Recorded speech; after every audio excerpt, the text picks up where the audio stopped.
Opa, e aí, beleza? Pessoal, vocês sabem que quando tem essa imagem do Kik Buttowski e tem essa música é porque o vídeo é bom. Tô zoando, hein? Tô zoando. Pessoal, esse tipo de manhwa eu sempre quis fazer, mas eu meio que fiquei enrolando. Também não tem muito vídeo sobre, né? E eu falei, vou levar pro meu conteúdo lá, já que o pessoal vê de tudo lá, então é melhor levar, né? E agora que eu entrei de férias, vai dar pra poder deixar meus manhwas em dias e começar a produzir os manhwas que também eu quero produzir, né? Eu espero que vocês gostem desse top 6. Se dá uma boa repercussão ou não dá, eu vou fazer mais pra frente, talvez, né? E vamos seguir evoluindo e até a próxima. E fiquem com o primeiro vídeo aí. Convenate, fortalecei-vos no nome do Senhor. Pelo seu soberano poder, revistai-vos da armadura de Deus, pois assim você poderá resistir às ciladas do diabo.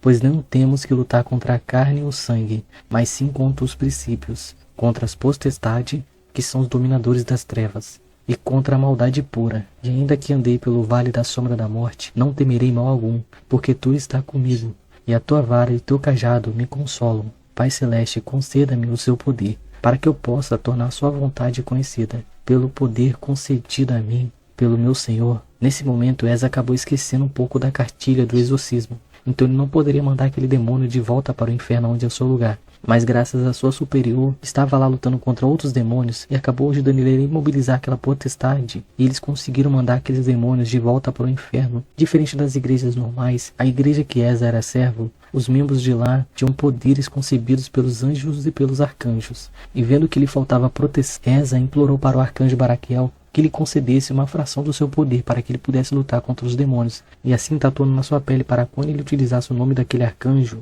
aí sim a sua proteção viesse sobre ele, para que ele pudesse lutar contra o mal. Eza, ele sabe que ainda falta muita coisa para ele conseguir lutar contra o mal profundo, e o mal está crescendo a cada dia mais. O mal ele está crescendo incompreensivelmente, e não dá mais para contê-los. Nos seus sonhos, o arcanjo Gabriel, que também era um dos contratantes dele, viu-lhe conceber uma profecia. Vai haver uma batalha contra o bem e o mal, e Eza precisa ficar muito mais forte. Pessoal, esse mangá acontece as coisas em muitos capítulos mais pra frente, então não dá pra falar agora, senão vai dar muito spoiler pra vocês. E vocês sabem que eu faço um resumo / recomendação. E eu não curto muito dar spoiler do que vai acontecer, a não ser que eu faça um vídeo específico daquilo. Mas tem algo que eu preciso falar pra vocês. Será mesmo que os arcanjos estão guiando a igreja de Eza? Ou na verdade é o Satanás que está sussurrando em seus ouvidos? Já que nós sabemos que o maior conhecedor da Bíblia é o diabo. Painkiller. O mundo vivia nas guerras de Kali, que era o deus das trevas. Pela maldade que ele emanava, só podia ouvir choro e lamento em toda parte, até que a luz veio salvar a humanidade. O deus da justiça, Leto, junto com seus 12 generais sagrados, dentre eles havia também 96 anjos que foram encaminhados para pregar a palavra do deus Leto e levar para a humanidade a luz. Mas isso tudo era uma tremenda mentira. Tel, por ser um humano, ele era descendente de Kali, que era o deus da escuridão. Mas ele sempre buscou a luz, já que a escuridão acabou levando a sua mãe e fez com que ele passasse por vários traumas na sua infância, pois o seu pai era um grande devoto de Leto. Por isso Tel resolveu ser a espada de Leto, purificando os pecadores que blasfemavam o seu nome, sempre estando disposto para o serviço aos olhos de Piro, que era um anjo de Leto, para mostrar o quão devoto ele era, já que os anjos eles têm os olhos divinos, capazes de fazer com que Leto veja entre eles. Agora Tel, que sempre foi um devoto de Leto, está lutando contra aqueles que um dia ele chamou de irmãos de fé, já que ele descobriu segredos que seriam pesados demais para conseguir suportar. Sua vida foi uma tremenda mentira como um devoto de Leto. Ele matou, ele queimou inocentes, tudo em nome do seu Deus, que finge não ver as maldades que aparecem em meio aos seus anjos. Depois de destroçar todos aqueles que foram mandados a mando de Piro para capturar Tel, usando as suas últimas forças, ele caminhou passo a passo para a terra dos hereges. Lá era um lugar onde Leto não tinha nenhum devoto. Usando as suas últimas forças, felizmente ele acabou chegando lá. Mas devido às suas feridas, era questão de tempo até sua morte chegar. Por sorte, ele acabou sendo salvo por uma herege, que queria entender o motivo do porquê um cachorro de Leto acabou mordendo seu dono. E após Tel acordar, ele resolveu contar um pouco da sua história. Ele descobriu que alguns anjos acabaram quebrando as regras. Leto fez os anjos à imagem dos homens, para guiá-los para a luz. E pelos anjos sendo muito mais fortes que os humanos, e ele temendo que os anjos fizessem algum mal contra os humanos, ele criou duas restrições. A primeira é que os anjos não poderiam se deitar com nenhuma humana. E a segunda é que eles não poderiam xingar nenhuma ganância humana. E o anjo que era designado para sua unidade acabou quebrando essas regras, incriminando a esposa de Tel e ainda matando ela. Por essa luxúria, Tel resolveu se vingar desses anjos. E ele se pergunta, se Leto não tá vendo a maldade pelos olhos dos seus anjos, Tel vai usar sua escuridão vinda de Kali para mostrar a verdadeira vingança desses hereges. O sacerdote da catástrofe. De repente os céus se abriram e um convite que não foi enviado pela raça humana acabou sendo aceito por um deus que resolveu testar um pouco os humanos, levando para eles alguns monstros para aniquilar a raça humana. Depois que um terço da população humana foi obliterada da Terra, por esse ser um evento não natural, os seres humanos acabaram despertando poderes. Eles poderiam controlar um pouco esse convite que era uma sentença de morte enviada por algum deus que não foi aceita pela humanidade. Nos dias atuais, os alunos eles eram treinados muito cedo para que eles pudessem despertar uma habilidade para se tornar linha de frente na luta contra os demônios.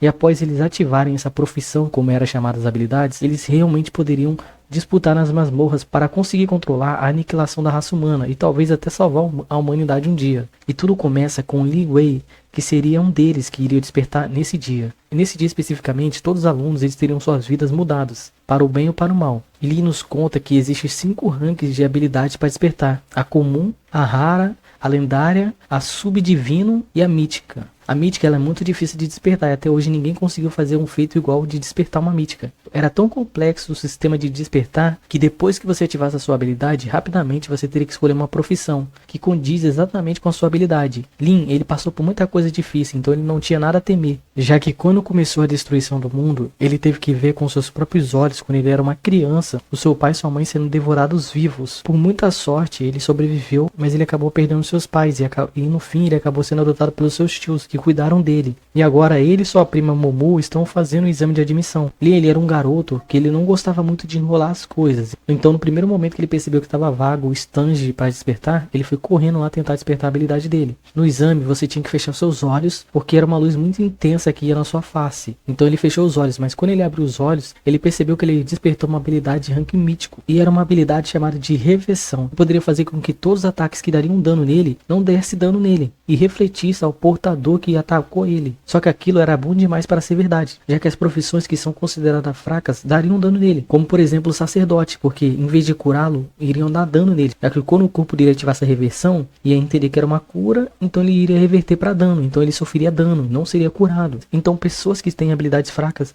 dariam dano nele, e por isso ele preferiu esconder qual foi o nível de poder que ele ativou, para que as pessoas não soubessem que ele tem esse poder e não usassem contra ele. Mesmo ele sabendo que os caras que realmente detestavam ele iriam zoar ele demais, achando que ele despertou uma habilidade fraca. Mas só ele sabe a verdade. E para cortar o mal pela raiz, ele escolheu uma profissão de sacerdote, e revertendo as habilidades de cura que o sacerdote tem para dano. E agora, em vez dele curar, ele vai machucar. Assim que todos os alunos despertam, eles são mandados para uma masmorra para eles poderem upar um pouco de XP, para que a escola consigam ver quem são os alunos promissores na quais eles devem ser treinados. O sacerdote da corrupção.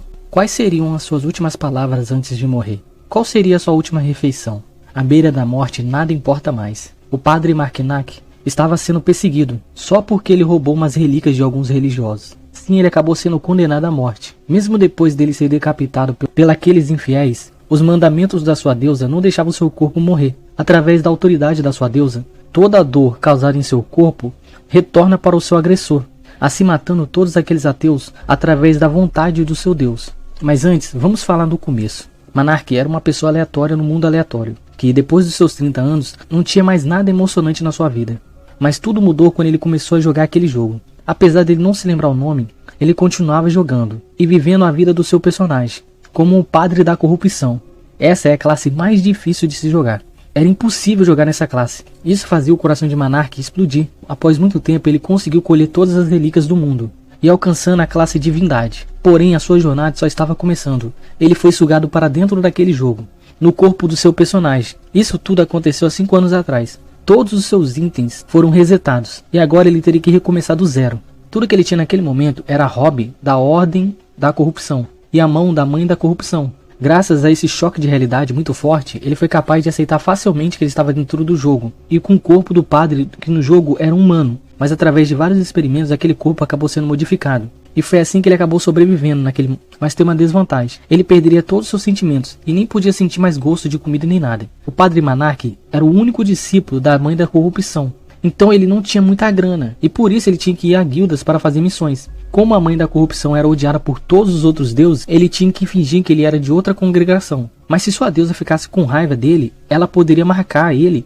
e ele poderia ser morto na hora quando ele entrasse em alguma guilda. Já que, mesmo ele tendo um corpo imortal, só o poder divino pode matá-lo. Mas a sua deusa era benevolente. Ela compreendia a razão porque ele tinha que fingir que ele não era discípulo dela. Assim ele acabou pegando uma missão de escolta. E ele foi. Mesmo ele tendo que fingir ser uma boa pessoa, ele não se importava muito. Já que ele andava em bando, ele poderia ver os dedos que sua deusa daria para se ele matasse aquelas pessoas. Quanto maior a porcentagem dos dedos, mais pontos a mãe da corrupção daria para ele. Se ele juntasse 10 mil, ele poderia ganhar uma autoridade e pedir qualquer coisa que ele quisesse para sua deusa. Monarque gostaria muito de voltar a sentir sabores. Será que esses ateus serão sacrificados pela vontade do seu Deus? Já que arrancar as vidas deles faz parte dos mandamentos. O neto do santo do império é um necromante. É tudo culpa do sétimo príncipe.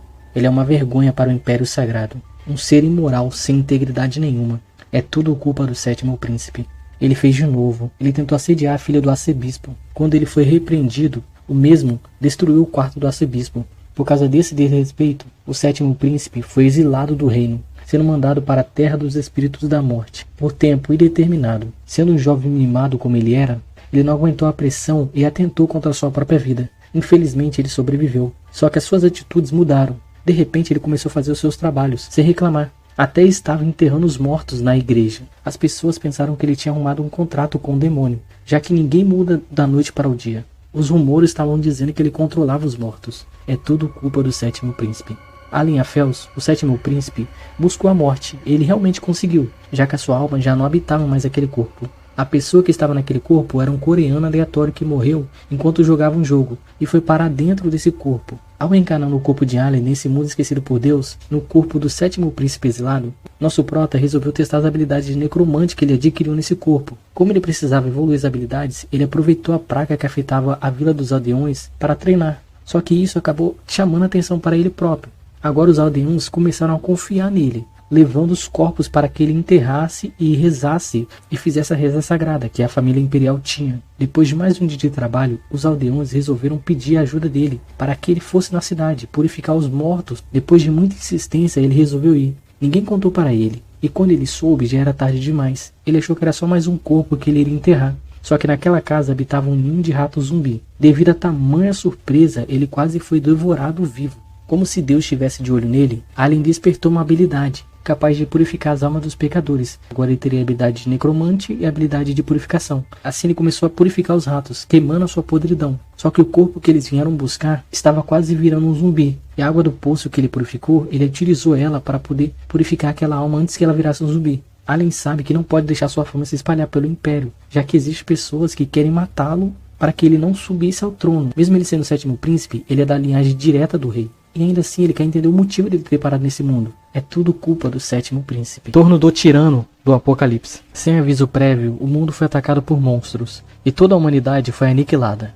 Exceto por uma pessoa, que caminhou nesse mundo esquecido por Deus, sendo o último ser humano, caminhando solitariamente por mais de 25 anos. Existia uma profecia. Assim que alguém coletasse 666.066 cabeças de demônios de níveis superiores, essa pessoa será lhe concedida um desejo de retornar no tempo. Mas o que levaria alguém vagar por 25 anos coletando cabeças? A razão era simples. Nangung, o nosso prota, queria muito ver sua filha. Ele nos conta que no dia da tribulação, sua filha ficou pendurada e o prota teve que segurá-la com seu braço quebrado. Mas por fim, ele teve que ver sua filha sendo comida por um monstro. E essa foi a maior dor de Nangung. Assim que ele concluiu essa missão infernal e retornou no tempo 3 dias antes do juízo final, sem saber se isso era um sonho ruim ou uma verdade bonita, Nangung entra no quarto de Somin, que era sua filha. Ao ver ela viva, aquele homem que sobreviveu 25 anos sem derramar uma lágrima, chorou. Só que Nangung sabe que depois de 3 dias, as portas do inferno vão abrir e monstros irão atacar a Terra. Por sorte, ele acabou retornando com algum dos seus poderes. Talvez foi efeito colateral do retorno do tempo.